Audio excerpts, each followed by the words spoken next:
লামাহাটায় Lalmohan and Kathakali banquet presents Sheffield Times Sharad Sankalpa 2024।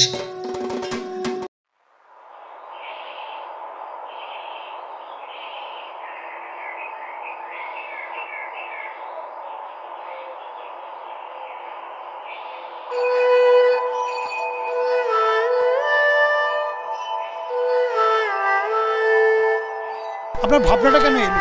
আমাদের ভাবনাটা এলো যে জারোয়া বলে যে একটা উপজাতি রয়েছে ভারতবর্ষের বুকে, সেইটা মানুষ খবরের কাগজে পড়েছে, কেউ টিভির মাধ্যমে দেখেছে, সিনেমাতেও দেখেছি, কিন্তু সেরকমভাবে উপলব্ধি করতে পারেনি। সেই জন্য আমরা একটা থিম নিয়ে এলাম যে জারোয়া সম্প্রদায় যে আছে সেটা আমরা মনুষ্য সমাজে হারিয়ে যাওয়া জিনিসটাকে তুলে ধরবো। সেই জন্যই আমরা এখানে এসেছি। এই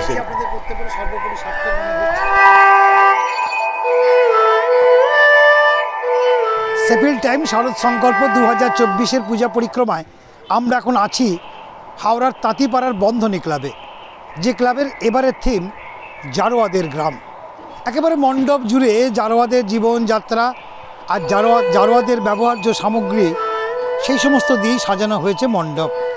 মূলত একেবারে জলজ উদ্ভিদ, সেটা যেরকম এই মণ্ডপ সাজানোর কাজে ব্যবহার করা হয়েছে, একই সঙ্গে নারকেলের মালা বা কোথাও গিয়ে বেলের ভেতরের শাঁসটাকে বের করে যে বেলের যে খোল, সেই খোলও এখানে ব্যবহার করা হয়েছে। আর একই সঙ্গে ব্যাপক হারে ব্যবহার করা হয়েছে জলজ উদ্ভিদ, আর যা দিয়ে সাজানো হয়েছে সম্পূর্ণভাবে এই মণ্ডপ। আর এই মণ্ডপ কতটা দর্শকদের মনে জায়গা পাবে, সেফিল্ড টাইম শারদ সংকল্প 2024-এর বিচারকদের চোখে কেমন লাগবে, সময় গড়ালে তা জানা যাবে। আমার সঙ্গে এই মুহূর্তে রয়েছেন ক্লাবের অন্যতম একজন কর্তা। সরাসরি সেই চ্যাটার্জিবাবুর থেকে জেনে নেওয়ার চেষ্টা করা যে কেন এমন ভাবনা। আমাদের তো ভীষণভাবেই সার্থক মনে হচ্ছে, কেন আমরা যেটা আশা করছি না, গতকাল আমাদের উদ্বোধন হয়েছিল, উদ্বোধনের পর থেকেই আমাদের মোটামুটি জনসাধারণের উদ্দেশ্যে আমরা খুলে দিয়েছিলাম, তারপর থেকে একটা জনস্রোত আমাদের এখানে এসে যাচ্ছে, জনস্রোত এসে যাচ্ছে। তার মানে মানুষের মনে একটা জায়গা দখল করেছে চতুর্থীর দিন থেকে উদ্বোধনের সঙ্গে সঙ্গে। এবার আসবো মূল প্রতিমাতে, যে প্রতিমার যে রূপ, কাল্পনিক রূপ, যে জারোয়ারা এই ধরনের প্রতিমায় তারা পুজো করতেন, এটা একটা কাল্পনিক রূপের একটা বর্ণনা এখানে দেওয়া হয়েছে।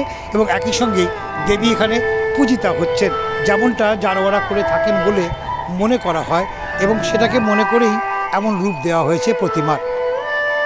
সেফিল্ড টাইম শারদ সংকল্প 2024-এর তারা কোন স্থান দখল করেন সেটাই এখন দেখার।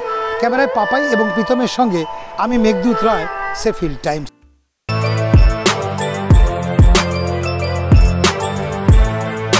এখন অনেক বড় শ্রী লেদার্স হাওড়া ময়দান। আপনি কি জটিল কিছু সমস্যায় ভুগছেন, সমাধান পেতে চান? যোগাযোগ করুন প্রখ্যাত জ্যোতিষ ও তান্ত্রিক মনসারাম ভট্টাচার্যের কন্যা মনসা কন্যার সাথে। প্রখ্যাত জ্যোতিষ ও তান্ত্রিক মনসা কন্যা হাওড়া জানবাড়ি ও হাতিবাগানের নিজস্ব মন্দিরেও বসেন। যোগাযোগ 9830106967 আর 9239655323।